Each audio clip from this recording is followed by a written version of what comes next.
Hi friends, कसे आहात सगळे? मी आहे जयश्री आणि महा एक्झाम्स या यूट्यूब चॅनलवर तुमचं पुन्हा एकदा खूप खूप मनापासून स्वागत. तर फ्रेंड्स, आज आपण 6 डिसेंबर 2025च्या काही चालू घडामोडी पाहणार आहोत. त्याआधी जर चॅनलवर नवीन असेल आणि चॅनलला सबस्क्राईब केलं नसेल तर महा एक्झाम्स या यूट्यूब चॅनलला नक्की सबस्क्राईब करा. चला तर मग वळूयात आपल्या आजच्या विषयाकडे.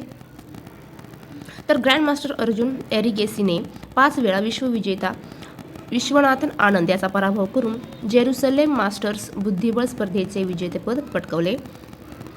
जो रूटने ऑस्ट्रेलिया विरुद्ध आंतरराष्ट्रीय कारकिर्दीतील त्याचे 59वे तर कसोटीतील 40वे शतक झळकावले. हे त्याचे ऑस्ट्रेलिया विरुद्धचे पहिले शतक आहे. पुढे पाहूया.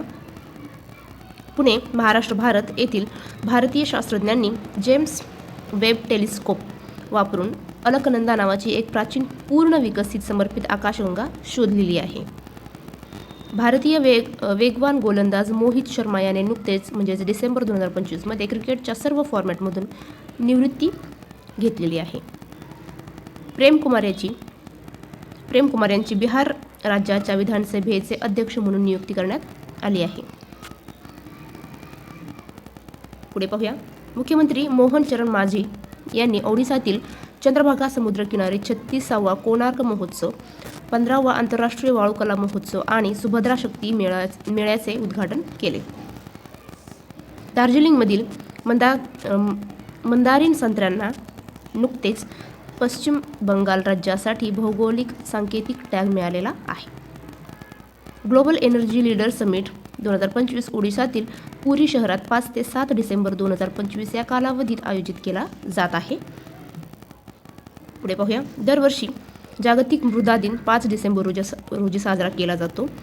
तर 2025ची थीम आहे निरोगी शहरांसाठी स्वस्थ माती ही आहे. तर 2024ची थीम होती मातीची काळजी, मोजमाप, निरीक्षण, व्यवस्थापन ही होती. पुढे पाहूया. 4 डिसेंबर आंतरराष्ट्रीय बँक दिन 2020 पासून साजरा केला जातो. उद्देश बँकिंगच्या भूमिकेबद्दल जागरूकता वाढवणे व आर्थिक स्थिरतेचे महत्त्व पटवणे. सध्या चर्चेत असलेला माउंट मेरापी ज्वालामुखी हा इंडोनेशियामध्ये आहे. पुढे पाहूया. हॉर्नबिल महोत्सव नागालँड दरवर्षी 1 ते 10 डिसेंबर रोजी साजरा केला जातो. सुरुवात 2000 मध्ये झाली.